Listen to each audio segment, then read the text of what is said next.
ایک ساتھ صحبت با اولیاء، بہتر از 100 سال طاعت بے ریا۔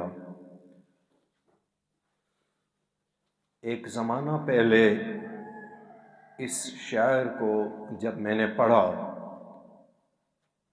کہ ایک ساتھ اولیاء کی صحبت میں گزارنا یہ 100 سال کی بے ریا عبادت سے افضل اور بہتر ہے، اس وقت یہ شعر میری سمجھ میں نہ آیا، میری فہم سے بہت بالا تر تھا یہ شعر، میری عقل کی پہنچ سے بڑی دور تھا۔ اگر اس کے اندر یہ مفہوم ہوتا کہ کسی اللہ کے ولی کی صحبت 100 سال کی ریا والی عبادت سے بہتر اور افضل ہے تو شاید بات میری سمجھ میں آ جاتی، لیکن یہاں یہ مفہوم نہ تھا، بلکہ اس شعر میں مفہوم یہ تھا کہ کسی اللہ کے ولی کی صحبت یہ 100 سال کی بے ریا عبادت سے بھی بہتر ہے، تو اس وجہ سے یہ بات میری سمجھ میں نہ آئی۔ پھر ایک رہنما ملا، ایک مرشد ملا، جس نے میرے ذہن کے بند دروازے اور دریچے کھولے اور جہاں جہاں اندھیرے تھے وہاں نور کی شمع روشن کی، تو پھر میری سمجھ میں بہت ساری باتیں آنا شروع ہوئیں، مجھے علم چلنے لگا پتہ کہ انسان کی بہت ساری عبادتیں اور دعائیں، یہاں تک کہ دعائیں بھی کبھی کبھار اس کے لیے مصیبت کا باعث بن جاتی ہیں اگر اس کو کوئی رہنما نہ ملے، اس کی دعا بھی اس کے گلے پڑ جاتی ہے اگر اس کو کوئی رہنما، کوئی مرشد نہ ملے، کوئی تربیت دینے والا نہ ملے، کوئی ایسا شخص سے نہ ملے جو اس کے ساتھ محبت اور خلوص کا معاملہ رکھتا ہو اور اسے پل پل اور لحظے لحظے کے متعلق مشورے دیتا ہو، تو اس کے لیے اس کی دعائیں بھی اس کے گلے پڑ جاتی ہیں۔ ایک شخص تھا، دیہاتی تھا، وہ بڑی دور سے، دور کے دیسوں سے چل کے آیا، خانہ کعبہ بیت اللہ شریف پہنچا، اب بڑی دور سے آیا تھا، جذبات میں تھا، محبت کی لہر اٹھی، اس نے کعبہ کی بیت اللہ کے غلاف کو پکڑا اور رونا اور گڑ گڑانا شروع کر دیا کہ میرے مولا بڑی دور دیسوں سے آیا ہوں، بڑا تھک تھکا کے آیا ہوں، میرے مالک اب مجھے واپس نہیں جانا، مجھے واپس نہ بھیج، یہ اپنے شہر میں، یہاں جہاں تیرا گھر ہے یہاں مجھے 1-2 گز کی زمین چاہیے، مجھے موت آئے تو یہاں آئے اور یہیں میری زندگی بسر ہو جائے۔ اب جب یہ واپس اپنی سرائے اپنے ہوٹل پہنچا تو بخار نے آ گیا، بخار آیا، بیمار، 1 دن 2 دن 3 دن گزر گئے، دوائی کھا رہا، صحت نہیں مل رہی، اب اسے لگا کہ شاید دعا قبول ہو گئی اور شاید اب مجھے موت آنے لگی ہے، تو یہ گرتا پڑتا پاؤں گھسیٹتا ہوا خانہ کعبہ شریف آیا، بیت اللہ کا غلاف پکڑا اور کہنے لگا، اے اللہ، ضروری تو نہیں کہ ہر دعا قبول کر لی جائے، میرے مالک میں تو جذبات میں آ گیا تھا، میں تو ناسمجھی میں آ گیا، میں نے دعا مانگ لی کہ مجھے یہاں 2 گز کی زمین چاہیے اور میرے مالک آپ بھی سچ مچ میں مجھے 2 گز کی زمین دینے لگے، میرے رب مجھے واپس جانا ہے، میرا گھر ہے، میرے بیوی بچے ہیں، چھوٹے چھوٹے بچے ہیں میرے، زندگی رہی تو پھر دوبارہ آؤں گا۔ تو آپ اسی لیے بزرگ فرماتے ہیں کہ ذو معنی دعا، 2 معنی رکھنے والی دعا نہ مانگا کرو، ایسی دعا مانگو جس کا بالکل واضح اور ٹھوس اس کے اندر الفاظ ہوں۔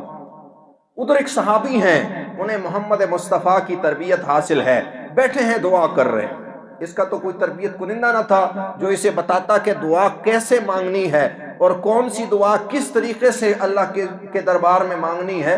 ادھر صحابی ہیں اور محمد مصطفیٰ تربیت کر رہے، صحابی دعا کر رہے، اے اللہ مجھے صبر کی توفیق دے دے۔ اللہ اکبر، کتنی پیاری دعا ہے، اللہ مجھے صبر کی توفیق عطا فرما۔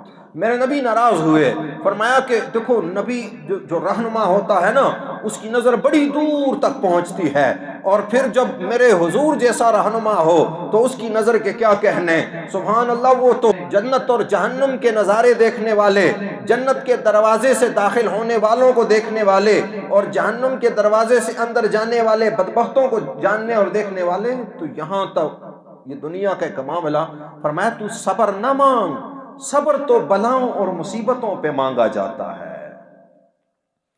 مطلب کہ صبر تو تبھی تمہیں توفیق ملے گی جب بلا آئے گی۔ تو بلا مانگ رہا، بلا آئے اور پھر تجھے صبر کی توفیق ملے۔ اللہ سے سل العافیہ، اللہ سے عافیت طلب کیا کر، اللہ سے عافیت اور سلامتی مانگ۔ صبر تو بلاؤں پہ کیا جاتا ہے۔ آج بہت سارے لوگ، اکثر عورتیں اس مرض میں مبتلا، چند لمحے بات کہیں گی بس اللہ مجھے صبر دے دے، تو بلا مانگ رہی، مصیبت مانگ رہی، تب صبر ملے گا۔ تو رہنما موجود تھے، رہنما نے سمجھایا کہ تم نے اللہ سے عافیت طلب کرنی ہے۔ وہاں ایسی ہستی موجود تھی کہ جس نے یہ سبق دیا کہ 100 سال کی بے ریا عبادت سے کسی اللہ کے ولی کی ایک ساعت، ایک لحظہ صحبت با اولیاء 100 سال کی عبادت سے یہ بہتر ہے۔ کیوں؟ رہنمائی مل رہی کہ کیا کس طریقے سے مانگنا ہے، عبادت کس طریقے سے کرنی ہے۔ ایک شخص تھا، اس کا بھی کوئی رہنما نہیں، اس نے بس نمازی پرہیزگار، اپنی عبادت میں مشغول، اپنی نمازوں میں مشغول، لیکن کوئی شیخ، کوئی مرشد، کوئی رہنما نہیں۔ تو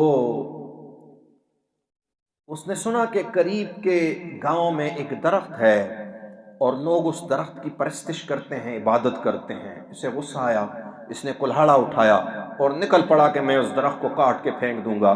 رستے میں شیطان سے ملاقات ہو گئی۔ شیطان نے کہا کدھر کا ارادہ ہے؟ کہنے لگا وہ فلاں گاؤں میں ایک درخت ہے، لوگ اس کی پرستش کرتے ہیں، حالانکہ پرستش کے لائق، عبادت کے لائق تو وحدہ لا شریک ہے، میرا رب ہے۔ وہ شیطان نے کہا چل جانے دے، کرنے دے ان کو عبادت۔ نہیں، شیطان نے کہا میں کھڑا ہوں، مجھے گرا کے جائے گا تب جا کے اسے کاٹ سکے گا۔ اب دونوں کی کشتی شروع ہوئی۔ اب انہوں نے، یہ نمازی وہ اللہ کی قوت اور طاقت کے بلبوتے پہ نکلا، اٹھایا شیطان کو زمین پہ پٹک دیا۔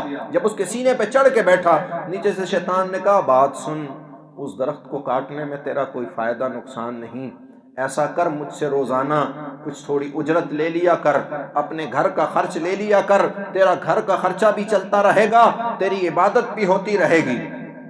اس نے سوچا سودا تو ٹھیک ہے، کہا چل ٹھیک ہے، معاہدہ ہو گیا۔ اس نے، شیطان نے کچھ پیسے دے دیے۔ 1-2 دن اسے خرچ ملتا رہا۔ اب اسے کوئی بتانے والا نہیں تھا کہ ایک لمحہ جو تو اللہ کے ولی کی صحبت میں گزارتا ہے، انسان کی عقل کے دریچے کھلتے ہیں اور اسے پتہ چلتا ہے مجھے کون سا کام کرنا ہے، کون سا نہیں کرنا، کس کام کو کرنا ہے، کس کام کو نہیں۔ اسے نہیں تھا پتہ، کوئی رہنما نہیں اس کا۔ گھر آیا، اب شیطان ازل کا فراڈی، ازل کا دھوکے باز، اس نے 1-2 دن اسے چند روپے دیے، بند کر دیے۔ اب اسے پھر غصہ آیا، اوہو میرے پیسے روک لیے، کلہڑا اٹھایا، نکل پڑا۔ آگے پھر شیطان کھڑا، کدھر کا ارادہ؟ کہا وہ درخت کو کاٹنے لگا ہوں، جس درخت کی۔ کہا اچھا میں کھڑا ہوں، میرے ساتھ مقابلہ کر لے۔ اب کی بار شیطان نے اسے اٹھا کر زمین پہ پٹخا اور اس کے اوپر چڑھ کے بیٹھ گیا سینے کے اوپر۔ کہا اب بتا۔ اس نے کہا یار پچھلی مرتبہ میں نے تجھے گرایا تھا، اب کی بار تو نے مجھے کیسے گرا دیا؟ کہ لگا وہ پچھلی مرتبہ تو میرے دھوکے میں آ گیا، تیرا رہنما کوئی نہیں تھا، تجھے بتانے والا کوئی نہیں تھا کہ شیطان ازل کا دھوکے باز ہے، تو میرے دھوکے میں آ گیا۔ اس وقت تو آیا تھا جب مجھے تو نے گرایا، اس وقت اللہ کی طاقت تیرے ساتھ تھی، تو خالص مخلص اللہ کے دین کے لیے نکلا تھا، لیکن اب جب میں نے تجھے گرایا ہے تو اپنے پیسے کے لیے نکلا ہے۔ نفس کی چالوں کو سمجھنا، اس کے لیے رہنما کی ضرورت ہے۔ میں نے اپنے مرشد سے ایک مرتبہ عرض کی، میں نے کہا حضور ہمارے ہاں جب یہ ہوتی ہے فوتگی وغیرہ، لوگ دعا کے لیے جاتے ہیں تو لوگ سامنے آتے ہیں کہ میں بھی موجود ہوں۔ ہمارا مقصد یہ ہوتا ہے کہ وہ بھائی سامنے والا بندہ دیکھ لے کہ میں آیا ہوں، جس کا دکھ ہے، جس کا درد ہے، جس کے گھر میں میت ہوئی، ہم چاہتے ہیں وہ ہمیں دیکھ لے کہ ہم آئے ہیں۔ تو میں نے عرض کیا، اب دیکھو ہماری وہ فہم کا زمانہ ایسا تھا کہ سمجھ میں باتیں نہیں تھیں، تو جب رہنما ملتا ہے تو وہ سمجھاتا ہے، بتلاتا ہے۔ میں نے کہا میں تو کہتا ہوں یہ تو ریاکاری ہو گئی، اب آپ جائیں اور اس کو سامنے ہو جائیں تو یہ تو دکھلاوا ہے، تو اس پہ تو کوئی ثواب نہیں ملے گا، تو میں تو ایسے نہیں کرتا، چھپ کے جاتا ہوں۔ انہوں نے کہا نہیں، یہی دکھلاوا مقصود ہے، ادھر یہاں دکھلاوا مقصود ہے، اسے دکھلانا ہے اپنے آپ کو، اپنا آپ اس کے سامنے لے کے آؤ، کیونکہ وہ دکھی ہے اور دکھی دل چاہتا ہے کہ کوئی میرے ساتھ میری ڈھارس بندھائے، دکھی دل چاہتا ہے کہ کوئی مجھے تسلی دے، دکھی دل چاہتا ہے کہ کوئی میرے کندھے پہ تھپکی دے اور مجھے کہے کہ تو گھبرا نہ، ہم تیرے ساتھ ہیں۔ تو جو شخص اس کے کندھے پہ تھپکی دے گا، جو شخص اسے تسلی دے گا، اس لیے کہ اس کے دل کو تسلی مل جائے، اور مومن کے دل کو تسلی دینا عبادت ہے۔ کہا یہاں تو دکھلاوا مقصود ہے۔ یہ ہوتا ہے رہنما، یہ ہوتا ہے مرشد، جو تمہیں کتابوں اور تمہیں الفاظ کے علم سے نکال کر حقائق کے علم میں لے کے آتا ہے۔ ایک بزرگ تصور اسم ذات کے شیخ گزرے ہیں، وہ فرماتے ہیں کہ میں جب اپنے شیخ کے پاس گیا تو شیخ نے فرمایا کہ جا بیٹا، فلاں جگہ برگد کا پیڑ ہے، اس پیڑ کے نیچے بیٹھ جا اور یوں یوں تو تصور اسم ذات کر، بس ادھر ہی بیٹھا رہے، وہاں سے تو نے اٹھنا نہیں ہے۔ کہتے ہیں میں چلا گیا ادھر اور وہاں بیٹھا، ایک دن گزرا، دوسرا دن گزرا، جب بھوک کا میرے اوپر غلبہ ہونے لگا اور مجھے تکلیف ہونے لگی تو میں بے ہوش ہو گیا بھوک کے مارے۔ تو وہاں ایک دیوانی ہوتی تھی، وہ لوگوں سے در در بھیک مانگ کے اپنے لیے جمع کرتی تھی کھانا روٹی، تو اس نے میری ذمہ داری بس اپنے سر لے لی بغیر کسی بتائے۔ وہ بس صبح روٹی لاتی میرے لیے اور شام کو میں وہ کھاتا، وہاں بیٹھا رہا برگد کے پیڑ کے نیچے۔ ایک سال گزر گیا، دوسرا سال گزر گیا، تیسرا سال گزر گیا، میری اب کتنی بڑی مشقت ہے یہ دیکھو۔ اب یہ تو سالکین کو یہ مشقتیں کراؤ بھاگ جائیں، وہ ہفتے دو ہفتے میں کہتے ہیں جناب بس ہم جو ہے نا تخت پہ بیٹھے ہیں اور ہوا میں اڑ جائیں۔ تو اب 3 سال کی مشقت برداشت کی، کہتے ہیں بارش بھی برسی، دھوپ کی کڑی شدت بھی میں نے سہی، سردی بھی میں نے سہی، لیکن میں وہاں سے نہ اٹھا، کیونکہ مجھے میرے شیخ نے فرمایا تھا جب تک میں نہ بلاؤں تو نے یہاں سے نہیں اٹھنا۔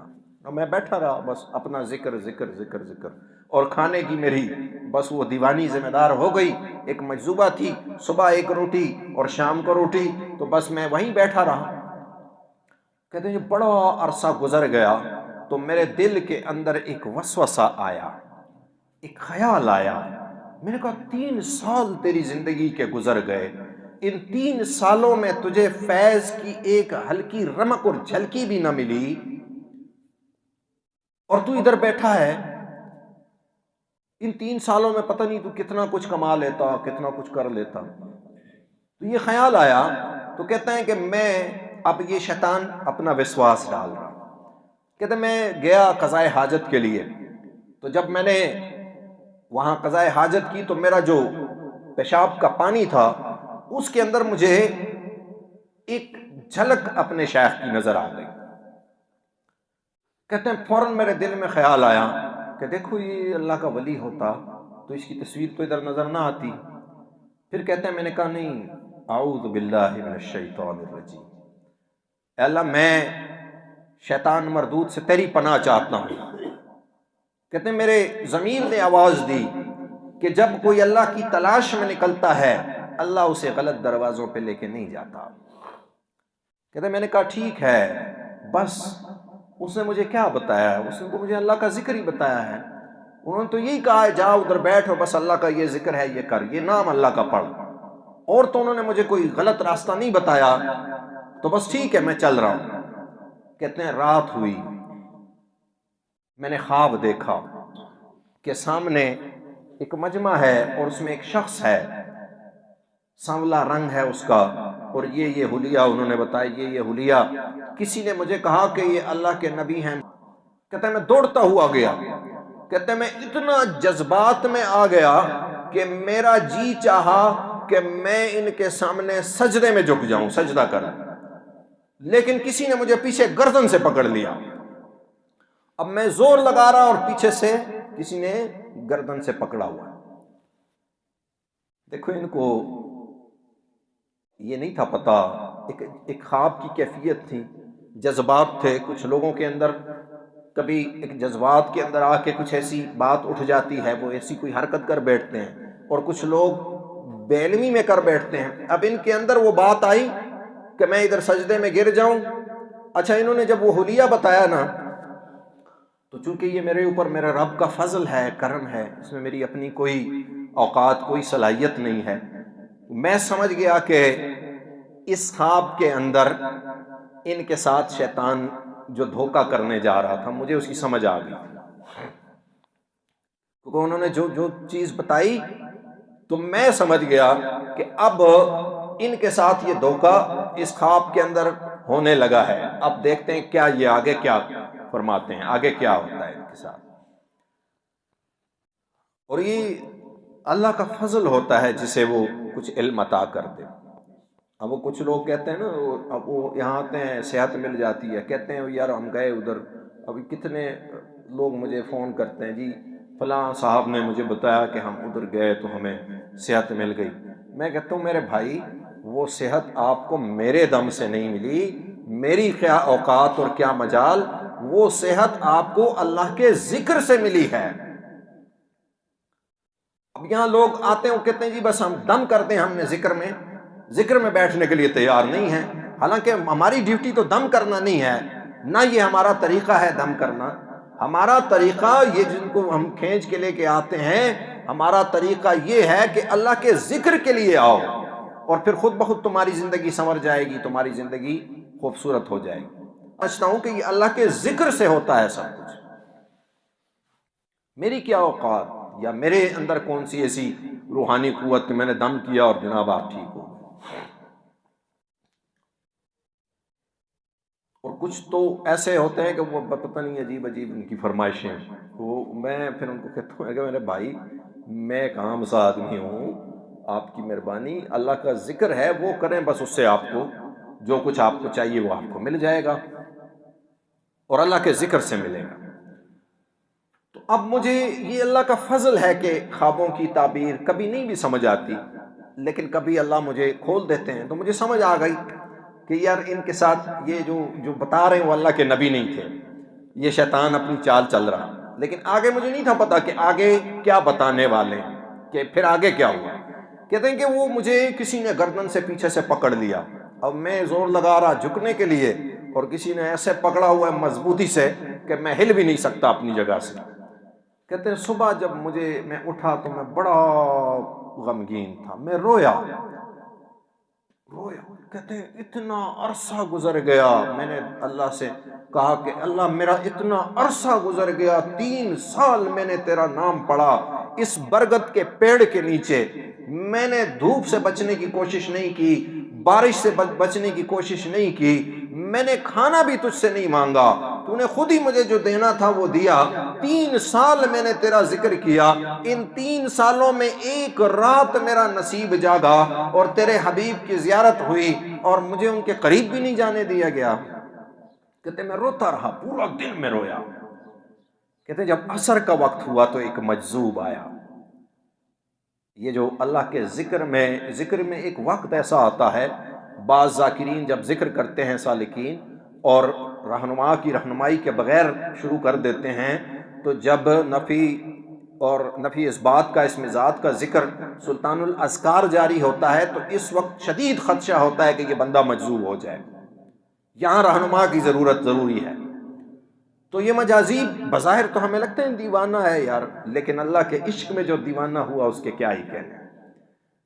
تو ایک مجذوب آیا عصر کے وقت، وہ مجھے کہنے لگا کہ بات سن، تو نے وہ اس دن اپنے شیخ پہ غیرت کھائی، تو نے دل میں کہا کہ جیسا بھی ہے میرا مرشد ہے، بس میں نے اس کا ہاتھ تھام لیا، اب نہیں چھوڑنے کا۔ رات کو تیرے پاس شیطان آیا تھا، تیرے شیخ نے بھی غیرت کھائی، تیری گردن پکڑ لی، اگر تو جھک جاتا تو تو کافر ہو جاتا، اگر تو جھک جاتا تو تیری یہ روحانیت کے رمز ہیں، یہ روحانیت کے رمز ہیں۔ خواب میں اگر ایسا کچھ ہو جائے تو اس کو ظاہری شریعت، لیکن یہ روحانیت کے رمز ہیں، ان کے اندر سے تمام روحانیت ختم ہو جاتی، یہاں تک کہ یہ نماز بھی نہ پڑھ سکتے اگر خواب کے اندر یہ ادھر جھک جاتے۔ نماز تو کجا بوقت نزا بوقت موت انہیں کلمہ پڑھنا بھی نصیب نہ ہوتا۔ یہ روحانیت کے رمز ہیں۔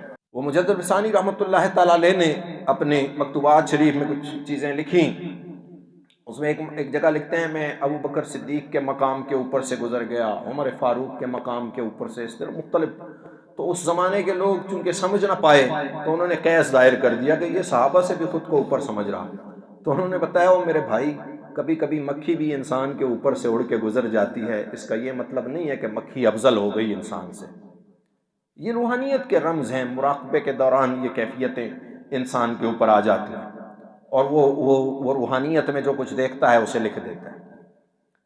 تو اسی طرح یہ بھی ایک رمز تھا، کہتے تیرے شیخ نے بھی غیرت کھائی، تیری گردن تھام لی، اگر تو جھک جاتا کافر ہو جاتا۔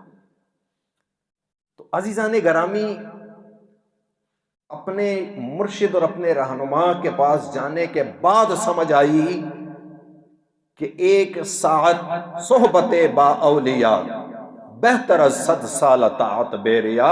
اس کا مطلب کیا ہے کہ اللہ کے ولی کے پاس ایک لمحہ بیٹھنا، چند لمحے اس کی صحبت میں گزارنا 100 سال کی بے ریا عبادت سے بہتر ہے۔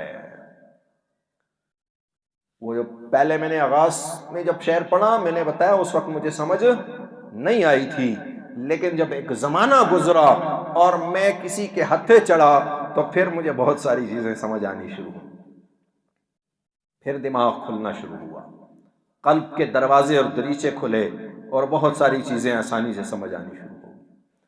تو لہٰذا وَاصْبِرْ نَفْسَكَ مَعَ الَّذِينَ يَدْعُونَ رَبَّهُمْ بِالْغَدَاةِ وَالْعَشِيِّ، اپنے آپ کو ان لوگوں کے ساتھ جوڑ لیں جو اللہ کو صبح شام یاد کرتے ہیں، جو صبح شام اللہ کے ذکر میں زندگی گزارتے ہیں، ان لوگوں کے ساتھ اپنے آپ کو جوڑ لیں۔